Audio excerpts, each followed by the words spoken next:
पिथौरागढ़ जिले के डीडीहाट तहसील के कनालीछिना विकासखंड का यह गांव बस्तड़ी चारों ओर बनाच्छादित पहाड़ियों की तलहटी में बसा हुआ यह गांव अपनी ऐतिहासिक, धार्मिक, सांस्कृतिक तथा सामाजिक धरोहर को समेटे अमन और चैन की जिंदगी जी रहा था।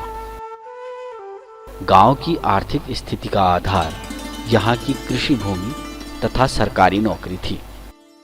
यहाँ के अधिकांश लोग फौज में तथा शिक्षा विभाग में काम करते हैं। 30 जून की वह भयावह काली रात बस्तड़ी के लिए कयामत की रात थी। रात भर मूसलाधार बारिश और बिजली की कड़कने की आवाज़ों से सभी गांव वाले सहमे थे कि अचानक बादल फटा और पानी का भयंकर सैलाब पेड़ पौधों व छोटे बड़े पत्थरों को अपने में समेटता हुआ तेजी से गांव की ओर बढ़ने लगा और खेत खलिहानों के साथ साथ मकानों को रौंदता हुआ चला गया। गांव की लगभग पूरी युवा पीढ़ी तबाही की भेंट चढ़ गई थी। जिस गांव की गोद में पले बड़े वही गांव मौत का सबब बन गया था। बचे हुए लोगों में दहशत और अफरा तफरी मच गई। दूर जाकर देखा तो गांव की तस्वीर ही बदल चुकी थी। पूरा गांव रोखड़ में तब्दील हो चुका था। जीवन के सभी खट्टी मीठी यादों का साक्षी रहा सपनों का गांव आज शमशान में तब्दील हो गया। कभी खुशहाल माना जाने वाला गांव बस्तड़ी आज पूरी तरह बर्बाद हो चुका है। इधर उधर बिखरे बर्तन, आंगन में उगी घास गांव की बर्बादी की कहानी कह रहे हैं। गांव के नौले धारे बर्तनों की खनखनाहट सुनने को तरस गए हैं। 32 परिवारों की चहल पहल से गुलजार रहने वाले उपजाऊ माने जाने वाले गांव में आज सन्नाटा है। आपदा के 2-4 दिन बाद प्रशासन ने भूगर्भीय सर्वेक्षण कराया और ग्रामीणों से तुरंत गांव खाली करने को कहा गया। बचे हुए ग्रामीणों ने अपने पालतू जानवरों की समस्या बताई तो जानवरों के लिए प्रशासन द्वारा टिन शेड बना दिए गए। जानवर तो सिंगाली ले आए लेकिन अपने रहने को घर नहीं। सभी ग्रामीण नया बस्तड़ी बसाने की मांग सरकार से कर रहे हैं। गाय बच्चों के लिए तो कोई अभी गौशाले बने हैं, वो भी अधूरे बने हैं। किराए के मकान लेकर गाय बच्चों को वहाँ बांध रखा है। एक एक दो कमरे में अपना गुजारा चला रहे हैं। पूरा मलबा आके पूरी ज़मीन ध्वस्त हो चुकी है। ऊपर से भी नाला पूरा टूट चुका है जिससे खतरा बना हुआ है, इसलिए मतलब गांव में नहीं रहना चाह रहे हैं। दूसरी ओर खेत खलिहान और फसलों की बात करें तो ये गांव का 320 नाली खेती वाला हिस्सा मलबे से पटा है। जिन खेतों में उगी सब्जियां यहाँ के स्थानीय बाजारों में बिकने को जाती थी, अब उन खेतों को देखकर आंखें छलक उठती। इतनी कठिनाइयों का सामना करना पड़ रहा है कि हम एक टाइम भी नहीं खा पा रहे हैं। इसको ले जाने में, नीचे ऊपर करने में, बटोरने में हमको कुछ नहीं मिला। इन खेतों से जो भी मिला, हम जो बचा कुचत है इसको हम अभी बटोर रहे हैं। इसमें भी हमको बहुत परेशानी से बटोर रहे हैं। आजीविका चलाना भी बहुत मुश्किल हो गया।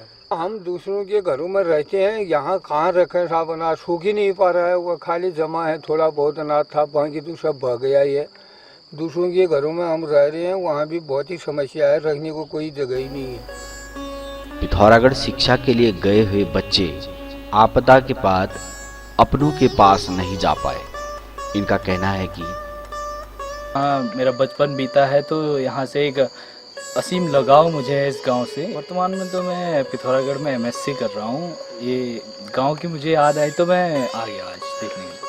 रहने के लिए देखिए, यहाँ सिंगाली में माता पिता मेरे जो है किराए के मकान में रह रहे हैं, जहाँ 2 कमरे हैं और जो मेरे आम अब्बू हैं उनके पास भी रहने की जगह नहीं है। बड़ी मुश्किल से यहाँ रह रहे हैं। तो किराए के छोटे से एक कमरे में 4 से 5 लोगों का परिवार गुजर बसर कर रहा है।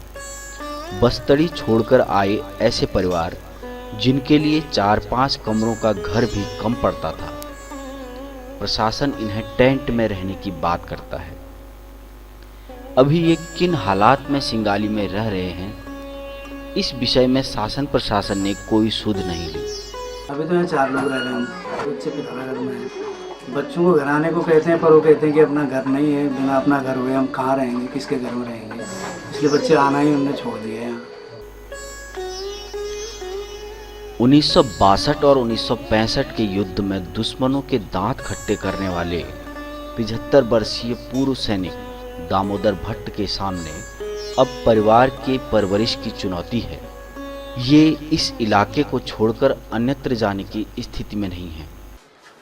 अब कोई सुनाई नहीं हुई। अब यहाँ टेंट भी लगाए, उसका भी कोई, वहाँ कहाँ रहते हैं छोटे छोटे बच्चे, वो पानी के जानवर आते हैं, शेर हैं, वो भी कुछ नहीं मिला। अभी पता नहीं क्या होता है, अब कहाँ देते हैं। अब जो घर छोड़ गया है, जिसका गए हैं, अब ये नादान बच्चे हैं और मामा बुढ़े हैं। हमारा कोई पता थोड़ी चला ना, तो इसीलिए हमने बोला मकान दे दो, हमको मकान चाहिए बस। अपने रिश्तेदारों के यहाँ रह रहे आपदा पीड़ितों की लाचारी और बेबसी साफ नजर आती है। यदि जल्द ही प्रभावितों के विस्थापन का कार्य न किया जाए तो इनके सामने गंभीर संकट खड़ा हो जाएगा। लोगों का कहना है कि सरकार जल्दी विस्थापन का कार्य करेगी, यकीन नहीं होता।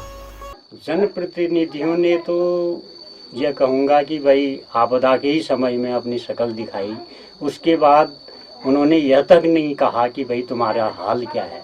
सरकार का रवैया भी मुझे ढुलमुल नज़र आ रहा है। अब हो सकता है कि आगे आने वाले समय में कुछ हो, लेकिन इसके लिए हम विश्वस्त नहीं हैं। सरकार द्वारा काम होना चाहिए और एक नई बस्तड़ी बसानी चाहिए जहाँ फिर से एक गांव का अनुभव हो और जितने बचे खुचे लोग हैं गांव में, उन सब ने फिर से एक नए गांव की नींव रखनी चाहिए। बस्तड़ी में 30 जून की तबाही के बाद लोगों ने अब अपने भविष्य के बारे में सोचना शुरू कर दिया है।